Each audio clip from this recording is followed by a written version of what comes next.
ma femme a présenté une proposition de mariage libre. Après 10 ans que cela nous aiderait à grandir en tant que couple. J'ai dit, bien sûr. Maintenant, j'ai une partenaire qui m'apprécie vraiment. Et ma femme veut soudainement que les règles reviennent comme avant.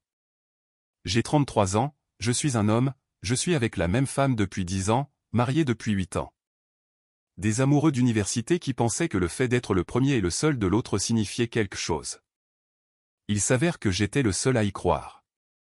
J'optimise les itinéraires ferroviaires de fret pour gagner ma vie. Je déplace 200 wagons à travers 17 États sans qu'ils brûlent de l'argent et changent de gare de triage. 93 000 € par an. La prévisibilité paie. Vanessa était une hygiéniste dentaire calme quand nous nous sommes rencontrés. Elle observait plus qu'elle ne parlait. À l'université, où tout le monde se donnait constamment en spectacle, son calme semblait délibéré, réfléchi. J'ai confondu cela avec du contentement. Nous nous sommes mariés à 23 ans. Les familles approuvaient, aucun signal d'alarme, des valeurs partagées, des routines stables, des trajectoires correspondantes. Pendant des années, cela a bien fonctionné. Film le vendredi, corvée le samedi, préparation le dimanche, moi construisant la vie autour de la structure, elle s'y intégrant parfaitement. L'intimité existait mais semblait programmée. Elle ne prenait jamais l'initiative, ne refusait jamais non plus. La participation n'est pas le désir, mais j'ai ignoré l'implication. Il y a 18 mois, elle a pris un emploi dans une entreprise de bien-être d'entreprise. Meilleur salaire, avancement réel. Je l'ai poussée à l'accepter. Je pensais la soutenir. En réalité, je dégageais la piste pour quelqu'un d'autre. Le premier mois, elle s'est plainte de ne pas s'intégrer. Je l'ai coachée. Persiste. Montre ta valeur. Contribue. Elle l'a fait. Elle s'est liée d'amitié avec 4 femmes. J'étais soulagé au début. Puis tout a changé. Elle rentrait plus tard. Juste assez de minutes pour le remarquer. Elle entrait en bourdonnant d'énergie, puis s'éteignait quand elle me voyait. Son téléphone est devenu constant pendant le dîner, les films, les conversations, juste la discussion de travail, disait-elle, mais le secret devenait évident. L'intimité dans la chambre s'est effondrée. Fréquence en baisse, intérêt en baisse, connexion en baisse. J'en ai parlé doucement. Elle a rejeté cela sur le stress du travail. Elle a promis que les choses se tasseraient. Elles ne l'ont pas fait. Vers le 5e mois, elle a commencé à parler de Troy, le nouveau superviseur, un transfert de Seattle. Au début, c'était des anecdotes inoffensives, puis des comparaisons. Troy a géré cela en faisant X3 Pansy. Elle me montrait des modèles alternatifs de compétences, comme si elle l'étudiait. Un soir, elle a cité sa philosophie sur l'authenticité avec un ton que l'on réserve aux prophètes. J'ai demandé si elle avait des sentiments pour lui. Elle m'a accusé d'insécurité, a dit que je ne voulais pas qu'elle grandisse. Cela a mis fin à la conversation, mais n'a rien réglé. Une semaine plus tard, au milieu d'un documentaire, elle a mis l'écran en pause et m'a demandé si je regrettais de ne pas avoir expérimenté davantage avant de m'installer. J'ai dit non. Elle me suffisait. Elle a eu l'air déçue, comme si elle avait espéré une réponse différente. 2 semaines après cela, elle a proposé d'ouvrir notre mariage. Elle l'a présenté comme une revitalisation, une exploration, un moyen d'enlever la pression pour que nous puissions nous choisir librement. J'ai ri. Pas elle. Son expression disait qu'elle avait répété tout cela. J'ai demandé si c'était à propos de Troy. Elle l'a nié trop rapidement. Elle a dit qu'elle ne voulait pas atteindre 50 ans avec des regrets. Elle a dit que j'étais sa fondation, sa sécurité, et qu'ouvrir le mariage était l'alternative éthique au divorce. Si tu veux voir d'autres personnes, nous nous séparons d'abord, lui ai-je dit. Elle a fait marche arrière immédiatement. Elle a dit qu'elle faisait juste un remue-ménage. Elle a dit que je réagissais de manière excessive, mais la graine était plantée. Elle avait révélé exactement comment elle nous voyait. L'intimité dans la chambre est morte complètement. Mécanique quand cela arrivait. Elle finissait, se douchait et disparaissait sur son téléphone. 4 semaines plus tard, elle en a reparlé. Cette fois avec un discours sur le fait que la monogamie était limitante, qu'elle avait besoin de plus dans la vie, qu'elle m'aimait mais n'était pas épanouie. La formulation faisait de moi l'obstacle. J'ai posé des questions sur 3. Cette fois, elle a admis qu'ils avaient discuté des relations libres, qu'il avait encouragé une communication honnête. J'ai vu l'architecture instantanément, son idéologie à lui, la voix à elle. Tu veux coucher avec ton patron, ai-je dit. Tu essaies d'obtenir ma permission pour que cela ne ressemble pas à une tromperie. Elle a insisté sur le fait que ce n'était pas comme ça. Je n'ai pas discuté, je lui ai juste dit que j'avais besoin de temps. Je suis allé dormir dans la chambre d'amis. Elle ne m'a pas suivi. Le lendemain matin, j'ai appelé mon frère. Il est dans le droit de la famille. Il m'a dit de tout documenter. Date, message, changement de comportement. Pas parce que le divorce était certain, mais parce que la clarté est importante quand les choses deviennent glissantes. J'ai passé 3 jours à faire des calculs. Le coût de partir par rapport à celui de rester. Le coût de 10 ans par rapport au coût de 10 de plus. J'en ai fait un modèle parce que les chiffres ne font pas mal. Les modèles ne pleurent pas le temps perdu. Une partie de moi espérait qu'elle se réveillerait de tout cela. Une partie de moi avait peur d'être seule. Une partie de moi ne voulait pas admettre que j'avais construit une vie avec quelqu'un qui n'en voulait pas. Finalement, je lui ai dit que nous pouvions essayer, mais pas 1 an, 3 mois avec des règles, la transparence du calendrier, des bilans bi-hebdomadaires, une protection obligatoire, pas de nuit à l'extérieur, pas le droit de tomber amoureux, et une limite stricte. Si elle amène quelqu'un dans notre maison, l'essai se termine immédiatement. Cet espace était le nôtre, non négociable. Nous l'avons écrit. Elle l'a signé, a eu l'air soulagée, énergisée. Elle a commencé à sortir avec d'autres personnes dans les 3 jours. Cette première nuit, elle est sortie. J'ai essayé de me concentrer sur le travail, je devais rendre des cartes d'itinéraire pour un nouveau couloir de fret. Au lieu de cela, je n'arrêtais pas de regarder l'horloge. 23 heures était l'heure de retour convenue. Être à la maison ou communiquer. La base. 23 heures sont passées. Minuit. Pas de message. Pas d'appel. Je suis allé dans la chambre d'amis et j'ai commencé à préparer un sac d'urgence. Pas tout, juste assez pour partir si j'en avais besoin. Vêtements, documents, chargeur. Je ne savais pas si j'allais l'utiliser, mais avoir l'option était important. Sa voiture est finalement arrivée vers 1 heure du matin. Elle est entrée rayonnante, les cheveux en bataille, le rouge à lèvres étalé. Elle n'a pas pris la peine de le cacher. Elle m'a vu dans l'encadrement de la porte avec le sac à moitié fait. « Qu'est-ce que tu fais à t'installer ici ?» a-t-elle demandé. Je ne partage pas un lit avec quelqu'un qui ne peut pas respecter des accords de base. J'ai juste perdu la notion du temps. Tu as enfreint la première règle dès la première nuit. Tu es dramatique. J'ai fermé mon ordinateur portable. Nous avions un seul accord, la communication. Tu n'as pas pu le gérer pendant 3 heures. Son sourire a disparu. Elle s'est excusée rapidement, a promis des alarmes, des rappels, de la structure. Je n'ai pas répondu. J'ai dormi dans la chambre d'amis. Elle n'a pas essayé de m'en empêcher. En restant allongé là à l'entendre se doucher, j'ai réalisé que j'avais fait une erreur. Je m'étais dit que j'étais progressiste, mature. Au lieu de cela, ma femme venait de rentrer de chez un autre homme et j'étais censé réguler mes émotions comme une machine parce que nous avions écrit un contrat. Le lendemain matin, elle a apporté du café, s'est excusée à nouveau. Je l'ai accepté, mais je suis resté dans la chambre d'amis. Au bout de 3 semaines, elle a enfreint la règle de la nuit à l'extérieur. Je me suis réveillé dans une maison vide. Elle est rentrée à 8 heures, les cheveux mouillés. Je me suis endormi, a-t-elle dit. Conduire fatigué aurait été dangereux. Je lui ai rappelé la règle.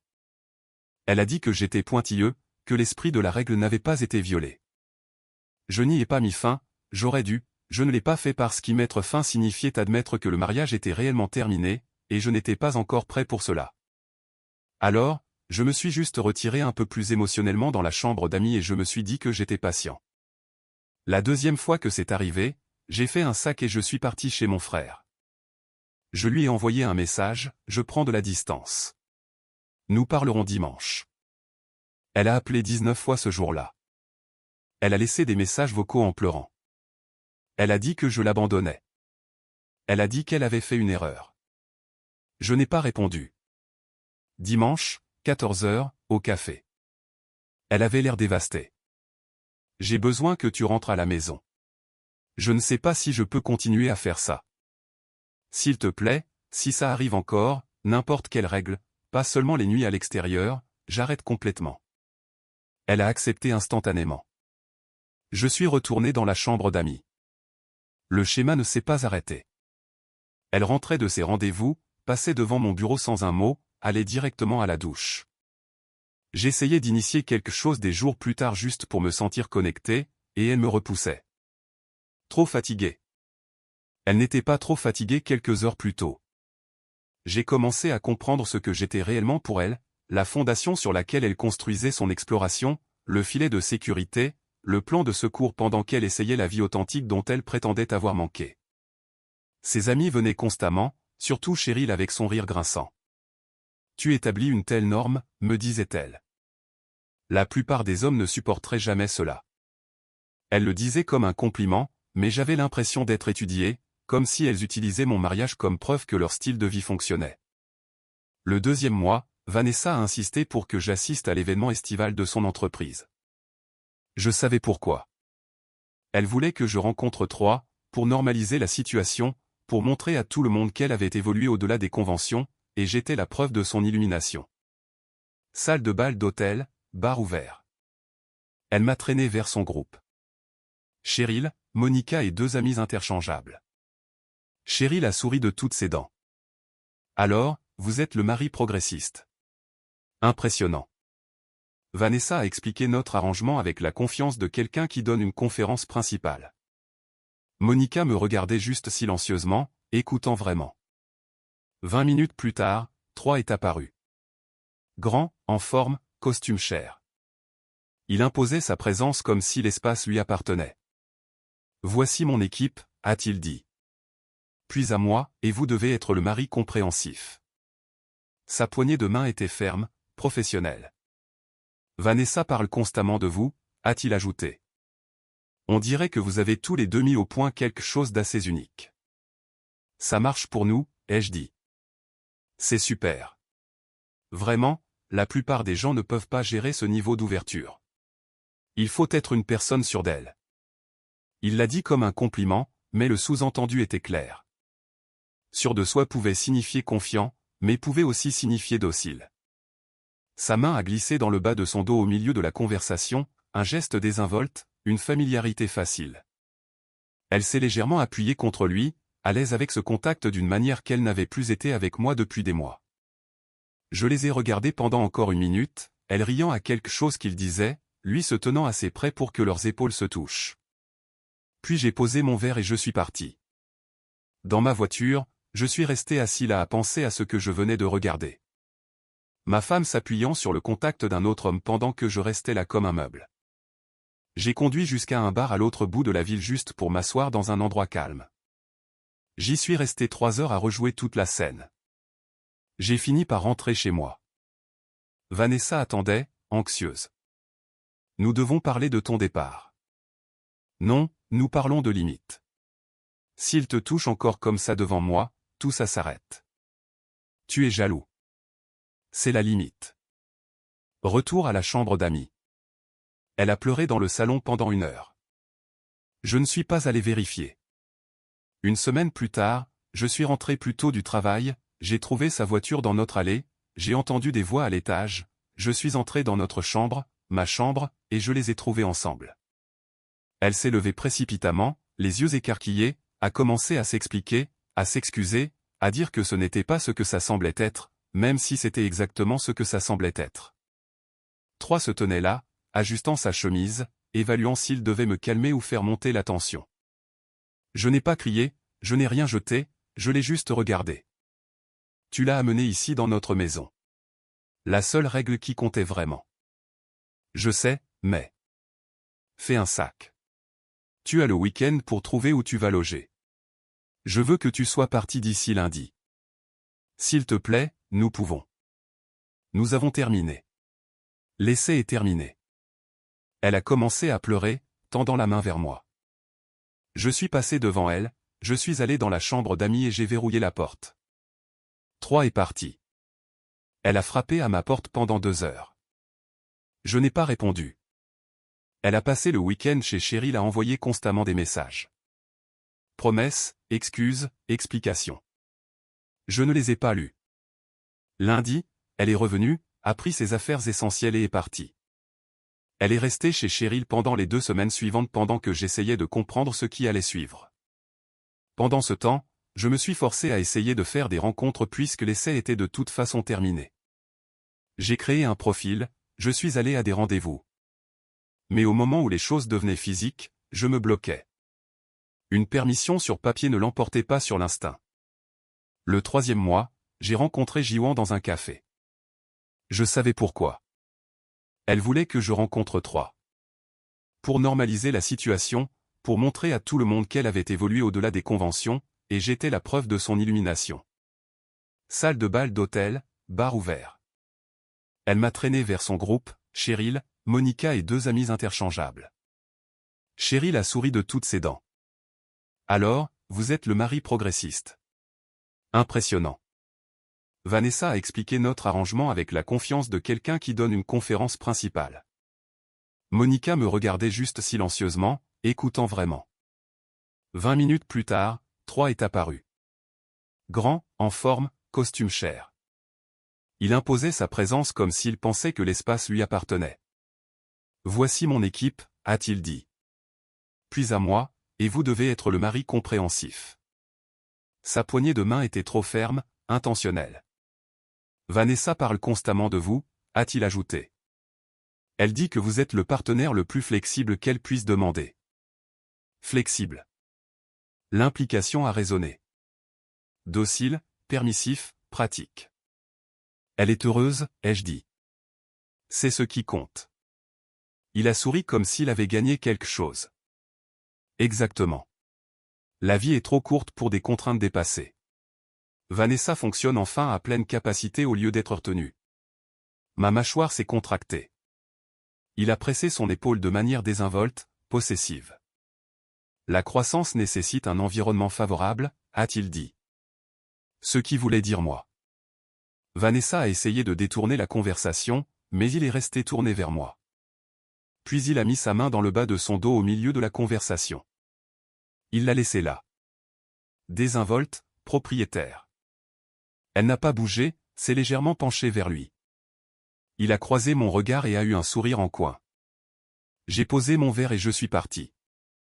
Dans ma voiture, je suis resté assis là à penser à ce que je venais de regarder. Ma femme s'appuyant sur le contact d'un autre homme pendant que je restais là comme un meuble. J'ai conduit jusqu'à un bar à l'autre bout de la ville juste pour m'asseoir dans un endroit calme. J'y suis resté 3 heures à rejouer toute la scène. J'ai fini par rentrer chez moi. Vanessa attendait, anxieuse. Nous devons parler de ton départ. Non, nous parlons de limites. S'il te touche encore comme ça devant moi, tout ça s'arrête. Tu es jaloux. C'est la limite. Retour à la chambre d'amis. Elle a pleuré dans le salon pendant 1 heure. Je ne suis pas allé vérifier. Pendant ce temps, je me suis forcé à essayer de faire des rencontres puisqu'elle vivait librement. J'ai créé un profil, je suis allé à des rendez-vous, mais au moment où les choses devenaient physiques, je me bloquais. Une permission sur papier ne l'emportait pas sur l'instinct. Le 3e mois, j'ai rencontré Jiwan dans un café. Coréenne, début de la trentaine, designer industriel.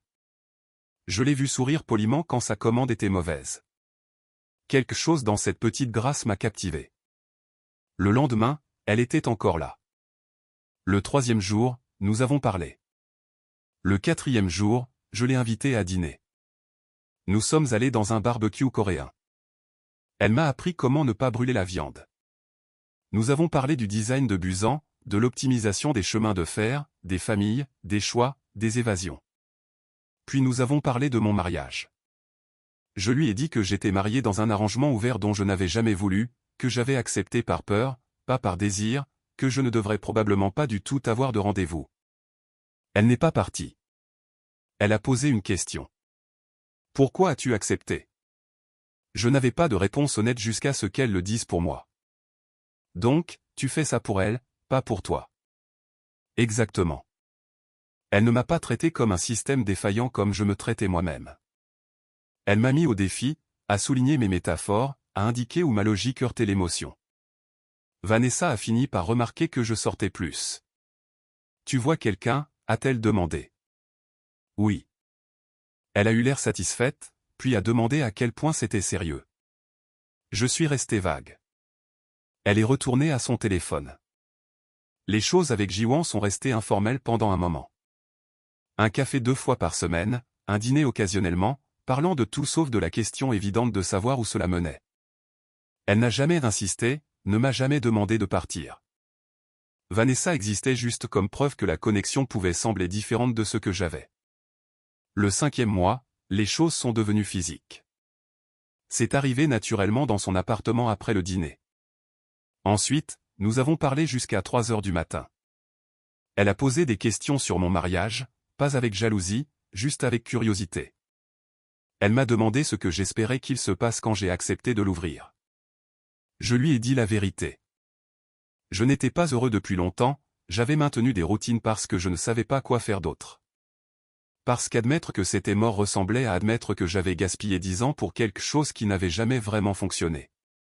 Elle ne m'a pas dit de quitter Vanessa, elle n'a pas insisté, elle a juste dit que peu importe la décision que je prenais, elle devait être basée sur ce qui me faisait me sentir vivant. Pas en sécurité. 2 semaines plus tard, Vanessa m'attendait quand je suis rentré de chez Jiwan un dimanche soir. Nerveuse, triturant son alliance. Nous devons parler. Je me suis assis en face d'elle et j'ai attendu. Je veux fermer le mariage. C'était une erreur. Je veux me recentrer sur nous. Qu'est-ce qui a changé? Elle a donné les réponses toutes faites. La réflexion. Notre connexion qui lui manquait. Réaliser que l'exploration n'en valait pas la peine. Alors, j'ai posé des questions sur 3. Elle a dit qu'ils avaient mis fin aux choses. D'un commun accord. Pas viable à long terme. Quand exactement? Il y a quelques semaines. Pourquoi? Parce que j'ai réalisé que ce que nous avons est plus important. Je me suis levé, j'ai marché jusqu'à la cuisine. Elle a suivi. Tu ne me crois pas, a-t-elle dit. Non. Pourquoi pas? Parce que tu mens. 3 n'a pas mis fin aux choses d'un commun accord. Il t'a largué. Son visage est devenu blanc. Elle a commencé à pleurer. Je n'avais fait que deviner. Sa réaction a tout confirmé. Elle a craqué et m'a raconté toute l'histoire. 3 semaines plus tôt, 3 avait commencé à prendre ses distances. Réponse courte, plans annulés, excuses sur le travail. Elle s'était démenée pour arranger les choses, avait changé son emploi du temps, acheté de nouveaux vêtements, essayé d'être plus excitante, plus disponible, plus tout ce qu'elle pensait qu'il voulait. Rien de tout cela n'avait d'importance. Elle l'avait coincé après une réunion, exigeant de la clarté. Il avait été brutalement honnête. Ça avait été amusant, mais il ne cherchait rien de sérieux. Il sortait avec plusieurs personnes de manière informelle. Il n'avait jamais promis d'exclusivité, d'avenir ou le fantasme qu'elle avait construit. Il lui a dit qu'elle devrait peut-être se concentrer sur son mari au lieu de courir après quelque chose qui n'arriverait jamais. Elle était restée assise dans sa voiture pendant 2 heures après cela, réalisant qu'elle avait fait exploser son mariage pour un homme qui la considérait comme un divertissement temporaire. À travers ses larmes, elle a ajouté quelque chose que je n'ai pas complètement assimilé sur le moment. Elle se sentait invisible depuis des années. Elle a dit que je parlais plus de l'efficacité des chemins de fer que de ses sentiments. Elle a dit que 3 lui donnait l'impression d'être vu. J'ai écouté et je n'ai pas ressenti rien exactement. Quelque chose d'inconfortable. Une lueur de reconnaissance que je ne voulais pas examiner parce qu'une partie de ce qu'elle a dit n'était pas entièrement fausse. J'avais traité notre mariage comme un système à optimiser au lieu d'une relation à entretenir, une intimité programmée, des conversations sur la logistique, une connexion émotionnelle comme un entretien à cocher. Mais le reconnaître maintenant donnait l'impression d'accepter la responsabilité de ses choix, comme d'admettre que je l'avais poussé à cela. Je ne l'avais pas fait. Elle aurait pu me parler, aurait pu demander une thérapie de couple, aurait pu mettre fin aux choses honnêtement au lieu de monter cette structure de permission élaborée pour éviter d'appeler cela ce que c'était. Pourtant, l'inconfort était là. Qu'ont dit tes amis, ai-je demandé, passant à autre chose. Elle a hésité. Tu leur as dit, n'est-ce pas, qu'ils t'avaient largué? J'ai essayé. Elles ont dit que je réagissais de manière excessive, que ça arrive, que je devrais juste trouver quelqu'un d'autre. Son système de soutien n'était pas un soutien, juste des chambres d'écho l'a maintenant engagée dans de mauvais choix. Donc, tu as coupé les ponts avec elle? Pas encore. Pourquoi pas? Pas de réponse. Tu veux fermer le mariage parce que ton partenaire de liaison t'a largué. Pas parce que tu nous veux. Pas parce que tu m'aimes. Parce que ton option préférée a disparu. Ce n'est pas juste. Je vois toujours Jiwan. Ses larmes se sont évaporées. La colère a pris leur place. Tu dois mettre fin à ça. Si nous réparons ça, nous ne réparons rien. Tu as ouvert le mariage pour être avec trois. Maintenant tu veux le fermer parce que ça a explosé. Ce n'est pas comme ça que ça marche. Elle a commencé à hyperventiler, à se recroqueviller sur elle-même, utilisant sa crise comme un moyen de pression. J'ai besoin de temps, ai-je dit. Tu as eu 5 mois pour te comprendre. Je ne prends pas de décision pendant que tu es en mode crise. S'il te plaît, ne pars pas. Je serai de retour demain. Nous parlerons à ce moment-là. Je suis parti. Je suis allé chez Jiwan. Elle a ouvert la porte et m'a tiré à l'intérieur sans un mot. Nous nous sommes assis tranquillement jusqu'à ce que je puisse parler. Je lui ai tout raconté. Vanessa voulant fermer le mariage, la larguant, l'implosion de tout ça. Elle a écouté, puis a demandé, « Que veux-tu » Je ne sais pas. Elle a laissé cela reposer un moment, puis, « Restes-tu parce que tu l'aimes ou parce que tu ne veux pas admettre que tu as construit 10 ans sur la mauvaise fondation ?» Ce sont deux choses différentes. J'y ai réfléchi. Vraiment réfléchi, pas en logistique. En vérité, je n'aimais pas Vanessa. Peut-être que je ne l'avais jamais aimée. Peut-être que j'étais resté par habitude, par peur, par inertie, pour n'importe quoi sauf pour une véritable connexion. Je ne l'aime plus, ai-je dit. Le dire à voix haute a réglé quelque chose. Alors gère ça correctement, m'a dit Jiwan. Ne fais pas traîner les choses. Ne la fais pas attendre une décision que tu as déjà prise. C'était juste. Le lendemain matin, j'ai appelé mon frère. Je lui ai dit de déposer la demande. Tu es sûr? Oui, j'ai terminé. Je lui ai apporté tout ce que j'avais documenté. Des messages qu'un ami commun avait transférés des mois plus tôt, prouvant que la liaison émotionnelle avait commencé avant la conversation sur le mariage libre. Des messages montrant qu'elle et trois avaient planifié la façon dont elle m'aborderait. Mon frère a hoché la tête. Cela montre la tromperie. Les tribunaux tiennent compte de la conduite. Cela aide. Dépose-le. Vanessa a appelé 19 fois ce jour-là. Elle a laissé des messages vocaux en sanglotant au sujet d'une thérapie, de résoudre les problèmes, de réparer ce que nous avions. Je n'ai pas décroché. 4 jours plus tard, elle a reçu la signification au travail. Elle a appelé instantanément, hystérique. Comment as-tu pu me faire ça après avoir passé 5 mois avec quelqu'un d'autre? Après l'avoir planifié avec lui avant même de m'en parler? J'ai fait des erreurs. Tu as fait des choix délibérés. Tu es avec Jiwan. Je l'ai rencontré après que tu nous avais déjà détruits. Ne prétends pas que c'est la même chose. Silence. Est-ce que tu l'aimes, a-t-elle demandé. Ce que tu penses a cessé d'avoir de l'importance quand tu es tombée amoureuse de Troy. J'ai raccroché. J'ai bloqué son numéro. Le divorce a pris 5 mois. Vanessa a tout contesté. Elle a prétendu que je l'avais abandonnée émotionnellement, que j'avais utilisé le mariage libre comme une excuse pour me désengager.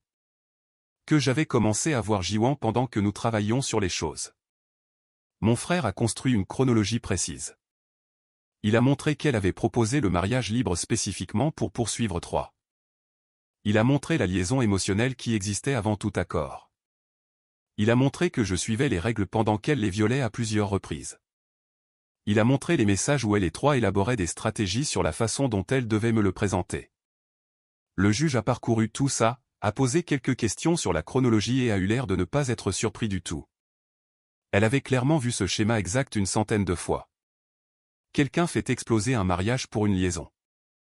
La liaison fait long feu et soudain le conjoint devient le méchant de l'histoire. Divorce accordé. Partage net à 50-50e. Pas de pension alimentaire. Pas d'enfant. Juste 10 ans gaspillés qui se terminent officiellement.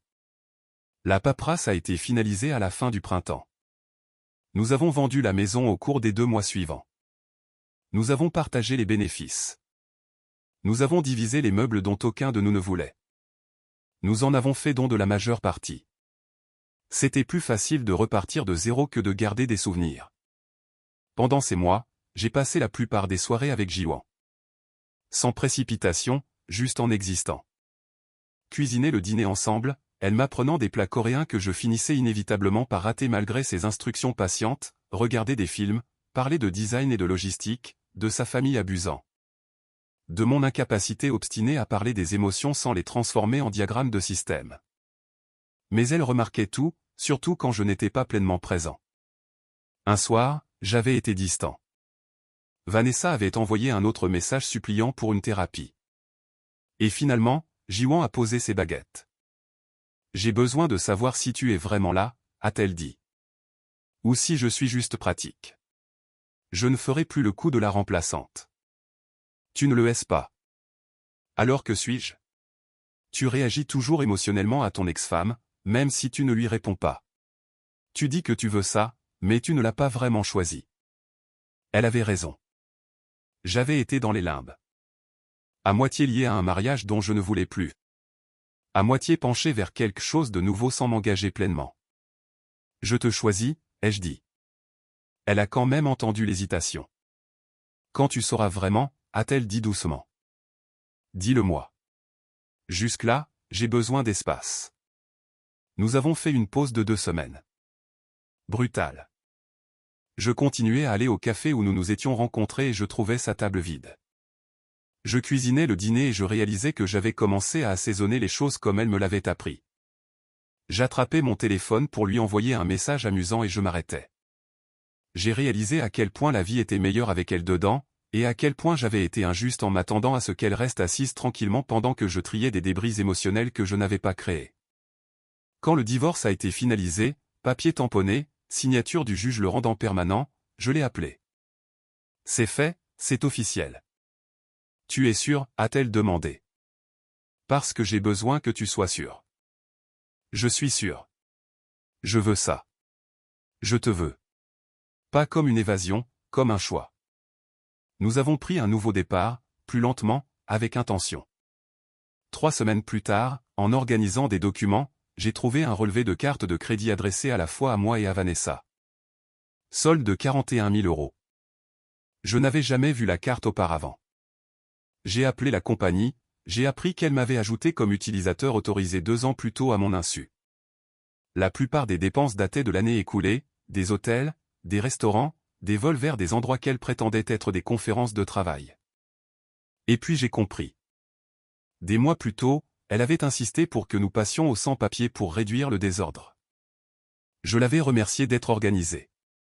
Elle s'était servie de ça pour tout cacher. J'ai appelé mon frère. Comme je n'étais pas titulaire conjoint du compte, l'angle juridique était différent, mais l'ajout non autorisé combiné aux dépenses de la liaison était toujours passible de poursuite. Il a déposé une requête pour rouvrir la division des actifs. Son avocat a prétendu que c'était des dépenses professionnelles. Mon frère a exigé des reçus. Elle n'en avait aucun. Elle ne pouvait justifier aucune dépense. Cela a pris 4 mois d'audience, de renvoi, de déposition et de va-et-vient juridique. Son avocat n'arrêtait pas de gagner du temps, de demander des prolongations, de déposer des requêtes en rejet. Mon frère a continué à pousser. Puis nous avons rencontré un problème.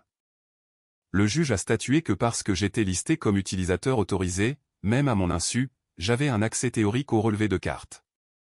Son avocat a soutenu que j'aurais dû découvrir les dépenses plus tôt. Mon incapacité à vérifier régulièrement les relevés signifiait que j'avais implicitement accepté les dépenses. Mon frère a contesté cela, a soutenu que la configuration sans papier était une dissimulation délibérée, mais le juge n'a pas été convaincu. Il a rejeté la moitié de la demande. Nous avons fait appel du rejet, soumis plus de preuves montrant son schéma systématique de dissimulation d'informations financières. 3 mois de plus d'attente, de préparation de dossier, d'argumentation. Finalement, le juge a reconsidéré sa décision, a statué qu'elle me devait 17 000 € au lieu des 34 000 initiaux, payables mensuellement sur 3 ans. Elle a laissé un message vocal hurlant sur la façon dont je la mettais en faillite, ruinais sa vie, la punissais. Je l'ai supprimée. Trouver cette carte m'a fait me demander ce que j'avais manqué d'autre. J'ai passé un week-end à examiner d'anciens relevés que j'avais conservés avant que tout ne devienne sans papier. J'ai trouvé des transferts réguliers vers le compte de Cheryl. 200 € par-ci, 300 € par-là. Commençant tôt dans le mariage libre. Sur 18 mois, 23 000 €. Mon frère a déposé une autre requête. Cheryl a prétendu que c'était des remboursements de prêts pour des vêtements et des dépenses de rendez-vous, pas de contrat, pas de message, pas de preuves, juste des histoires vagues. 5 mois de lutte juridique ont suivi. Cheryl inversait constamment les détails lors des dépositions. Son avocat gagnait un temps infini, déposait des requêtes, demandait des renvois, essayait toutes les tactiques de retardement disponibles. Le juge a fini par perdre patience et a ordonné à Vanessa de rembourser 11 000 €. Ma moitié. Plus de paiements mensuels, plus d'obligations. Sa vie s'est effondrée en conséquence. Elle a déménagé dans un appartement plus petit, a pris une voiture moins chère, a pris des quarts de travail le week-end dans le commerce de détail pour couvrir les paiements. Pendant ce temps, j'ai été promu. Analyste principal, meilleur salaire, plus de responsabilités, et Jiwan et moi avons emménagé ensemble. Nous avons trouvé un endroit qui n'appartenait à aucun de nous auparavant. Un endroit où nous pouvions vraiment construire quelque chose de nouveau au lieu de nettoyer de vieux fantômes. Pour une fois, la vie semblait stable, prévisible dans le bon sens, surprenante dans le bon sens. Le chaos de Vanessa continuait de rétrécir derrière moi. Mois après mois, comme un feu lointain qui finit par s'éteindre de lui-même. Au début de l'automne, 7 mois après la finalisation du divorce, Monica a appelé, l'ancienne collègue de Vanessa de l'entreprise de bien-être, et a dit qu'elle avait des informations que je devais voir. Nous nous sommes rencontrés dans un restaurant du centre-ville. Elle est arrivée avec des lunettes de soleil même si nous étions à l'intérieur, regardant autour d'elle comme si elle s'attendait à ce que quelqu'un la suive. Vanessa ment sur tout, a-t-elle dit immédiatement. Elle dit aux gens que tu étais contrôlant, que tu l'isolais, que tu as trompé en premier. Je ne peux plus continuer à regarder ça. Quelqu'un doit connaître la vérité. Elle m'a tendu un dossier, des captures d'écran, des journaux de messages, des photos de conversations archivées. Vanessa et ses amis élaborant des stratégies pour des liaisons, coordonnant des couvertures, discutant de la façon de me garder dans l'ignorance. Monica a expliqué qu'elle gérait les archives de communication du département, la conformité, l'intégration, la continuité.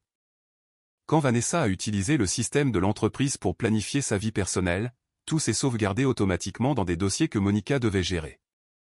Je ne suis pas allé fouiller, a-t-elle dit. C'était juste là. J'ai demandé pourquoi les ressources humaines n'avaient pas agi. Monica a soupiré. L'entreprise n'intervient que lorsque quelque chose affecte directement les performances. 3 rapportaient d'énormes revenus. Des gens s'étaient déjà plaints. Des femmes disaient qu'elles se sentaient mal à l'aise parce qu'ils flirtaient de manière inappropriée, mais c'était toujours vague. Personne ne voulait le faire officiellement parce que tout le monde savait qu'ils se défendraient légalement. Donc, la solution de l'entreprise était de le transférer tous les 2 ans. Portland, Seattle, Phoenix, le même schéma. Puis, elle m'a dit que 3 n'était pas la seule liaison de Vanessa. Il y avait eu au moins 3 hommes avant même que nous acceptions d'ouvrir quoi que ce soit. L'un d'eux était marié.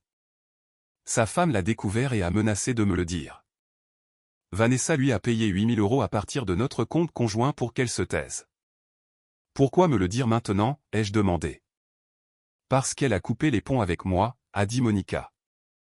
Je lui ai dit qu'elle devrait peut-être réparer son mariage au lieu de le détruire. Elle ne m'a plus parlé depuis. Et maintenant elle dit aux gens que j'ai essayé de la saboter. J'ai fini de me taire. Je l'ai remercié, j'ai apporté le dossier directement à mon frère, et il a déposé une requête pour ouvrir la division des actifs une fois de plus. Cela a pris 3 mois de bataille juridique. L'avocat de Vanessa a soutenu que le divorce était définitif.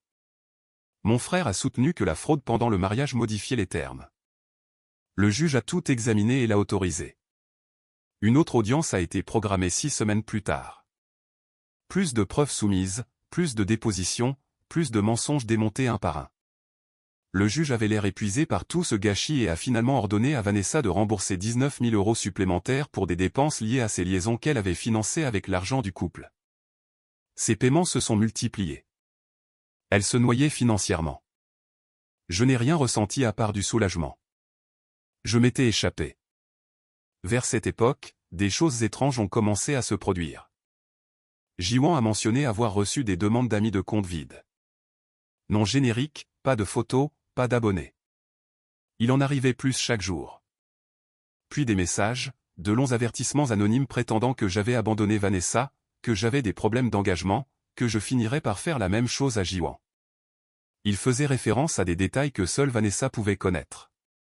Le style d'écriture était indubitable. Puis ça a dégénéré. Jiwan a commencé à voir Vanessa dans des espaces physiques. Son café, son épicerie, sa librairie, toujours à distance, toujours en train de regarder, ne parlant jamais, existant juste à proximité d'une manière qui rendait tout faux. Jiwan a changé ses routines. Nouveau café, nouvelle épicerie, horaires variés, itinéraire de retour imprévisible.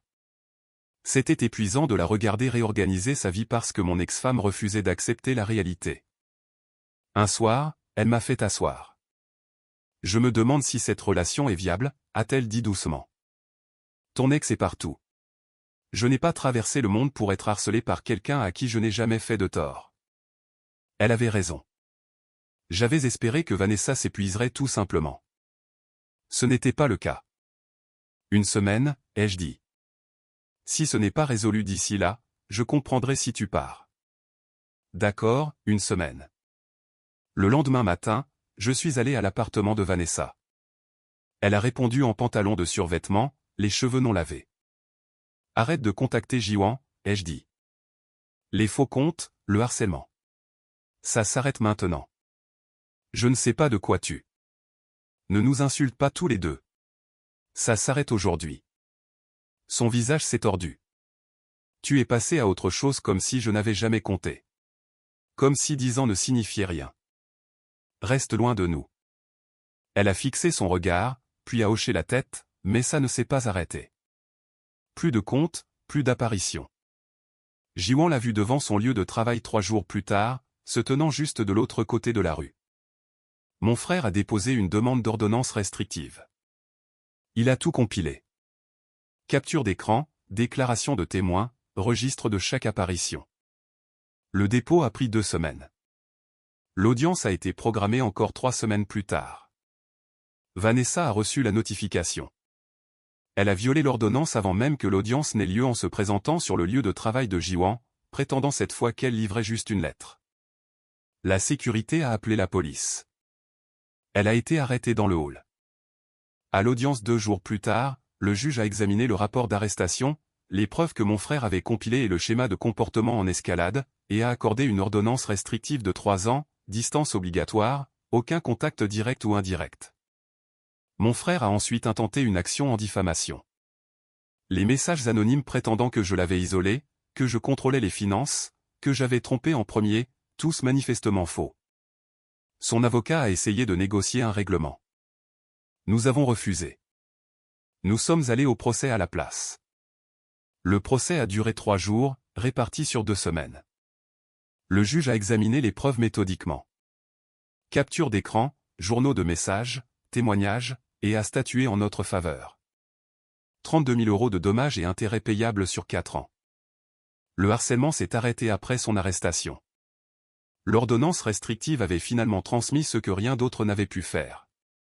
Elle n'avait plus accès à ma vie. Jiwan s'est détendu, est retourné à son café préféré, a arrêté de vérifier constamment derrière elle. Ses épaules se sont relâchées, sa voix s'est allégée. C'était la première fois depuis des mois qu'elle semblait soulagée d'un poids. Un soir à la maison, elle m'a regardé pendant le dîner et a dit « Je suis contente qu'elle ne puisse plus nous atteindre. » Je ne réalisais pas combien d'espace elle prenait jusqu'à ce qu'elle ne soit plus là. Je savais exactement ce qu'elle voulait dire. L'hiver est arrivé, 1 an et demi après la demande de divorce.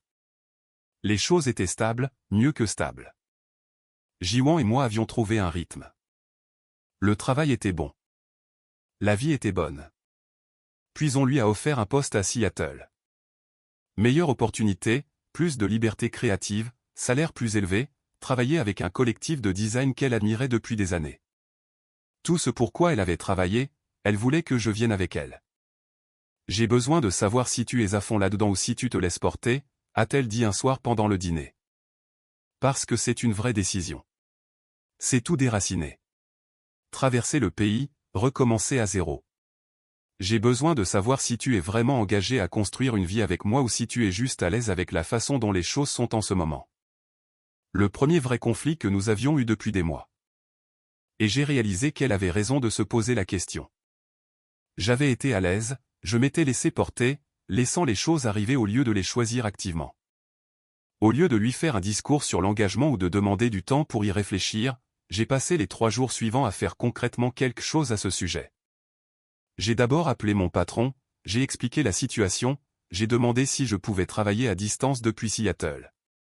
Il a pris un jour pour y réfléchir, m'a rappelé et a dit oui. Le poste consistait de toute façon principalement en de l'analyse et de l'optimisation. Cela ne nécessitait pas ma présence physique tant que je pouvais faire des voyages trimestriels pour les réunions de planification. Il était d'accord. Ensuite, j'ai commencé à chercher réellement ce qu'impliquerait un déménagement. J'ai appelé un agent immobilier que Jiwan avait mentionné. J'ai commencé à regarder les quartiers et ce que notre budget pouvait nous offrir.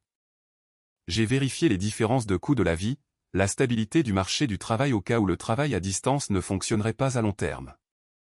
3 jours après qu'elle me l'ait demandé, je suis revenu avec des détails. L'approbation du travail à distance, le contact de l'agent immobilier, les quartiers sur lesquels je m'étais renseigné, la répartition du budget, un calendrier pour le moment où nous pourrions de façon réaliste déménager. Tu es sûr, a-t-elle demandé, en regardant tout ce que j'avais rassemblé. Je te choisis. Pas parce que tu es pratique. Pas parce que j'ai peur d'être seul. Parce qu'être avec toi exige que je me présente vraiment et que je sois présent au lieu de juste me laisser porter par la vie. Parce que tu me donnes envie d'être meilleur que je ne l'étais. Elle a cherché l'hésitation sur mon visage. Elle n'en a trouvé aucune cette fois. D'accord, alors faisons-le. J'ai donné mon préavis au travail 3 semaines plus tard. Ils étaient déçus mais ont compris. Ils ont proposé de me garder à distance, ce qui a rendu la transition financièrement plus facile. Ils m'ont organisé un petit déjeuner de départ qui était gênant mais gentil. Jiwan a donné son préavis au sien. Ils lui ont organisé une vraie fête de départ. J'ai rencontré plus de ses collègues, j'ai commencé à comprendre sa vie professionnelle d'une manière que je n'avais jamais comprise avec Vanessa parce que je posais vraiment des questions, j'écoutais vraiment les réponses au lieu de juste attendre mon tour pour parler de logistique ferroviaire. 6 semaines avant le déménagement, j'étais à ma salle de sport un samedi matin à faire ma routine habituelle. Je l'ai vue dans le miroir pendant que j'étais sur le rameur. Vanessa se tenait à l'entrée et me regardait. Je suis descendu de la machine et j'ai marché droit vers elle. Elle s'est figée quand elle a réalisé que je l'avais vue. Tu dois partir maintenant. Tu violes l'ordonnance restrictive. J'essaie juste de faire de l'exercice. C'est un lieu public. L'ordonnance dit que tu dois rester à 300 pieds de moi. Tu es venu ici en sachant que je serai là. C'est une violation. Des personnes à proximité ont arrêté leurs exercices pour regarder. Je voulais m'excuser. Face à face. Les lettres ne semblent pas réelles. De près, elle avait l'air différente. Épuisée. Les yeux cernés. Ses vêtements pendaient sur elle comme s'ils ne lui allaient plus. Une perte de poids qui signifie du stress, pas des efforts. Je sais que j'ai tout détruit, a-t-elle dit doucement. Je sais que ça ne peut pas être réparé. Je voulais juste m'excuser correctement. Pas dans quelque chose que tu supprimes sans lire. Sa voix n'était pas manipulatrice ou dramatique, juste usée, mais ça n'avait pas d'importance. Tu ne peux pas réparer ça. Pars. Je sais.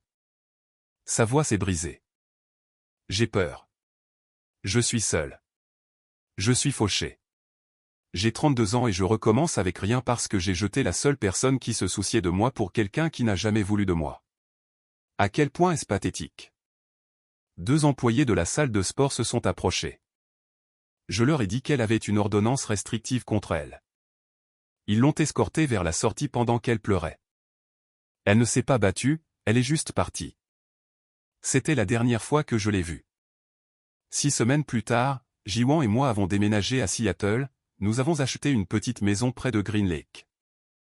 2 chambres, 2 petites cours. Nous avons peint les pièces ensemble le week-end, nous nous sommes disputés sur les couleurs et le placement des meubles et sur la nécessité d'une table à manger. Des disputes de couple normales, des décisions partagées au lieu de ressentiments silencieux. 1 an et demi après le divorce, nous sommes allés à un mariage, des amis d'université, des gens qui nous connaissaient, moi et Vanessa. Certains ont posé des questions polies, comment le divorce s'était passé, si nous allions bien tous les deux. J'ai fait court, j'ai dit que nous voulions des choses différentes et que nous avions pris des chemins séparés. Pas de détails. Une personne a demandé si j'étais heureux maintenant. J'ai dit oui. Ils ont dit que j'avais l'air plus léger que je ne l'avais été depuis des années. Ils ont dit qu'ils avaient remarqué que je semblais stressé vers la fin de mon mariage, mais qu'ils n'avaient rien voulu dire. Sur le chemin du retour, Jiwon a demandé si je regrettais quoi que ce soit de tout cela. Si je me demandais ce qui se serait passé si j'avais fait plus d'efforts avec Vanessa ou si je lui avais donné une autre chance. Non, pas même un peu. Elle m'a pris la main. Bien, parce que je ne regrette rien non plus. Nous avons des frictions normales. Où mettre les meubles? Quelle famille visiter? Qui a oublié le jour des poubelles? Mais nous gérons cela. Nous parlons. Nous nous disputons et nous résolvons les problèmes. Pas de silence froid, pas de disparition, pas de jeu. Nous avons choisi une maison ensemble, construit des routines ensemble, construit une vie qui n'existait pas avant que nous y mettions tous les deux des efforts. J'ai trouvé quelque chose de réel avec Jiwon. Pas par commodité, pas par habitude, pas par peur d'être. Quelque chose de construit délibérément, avec intention des deux côtés. Quelque chose de solide, quelque chose de mérité.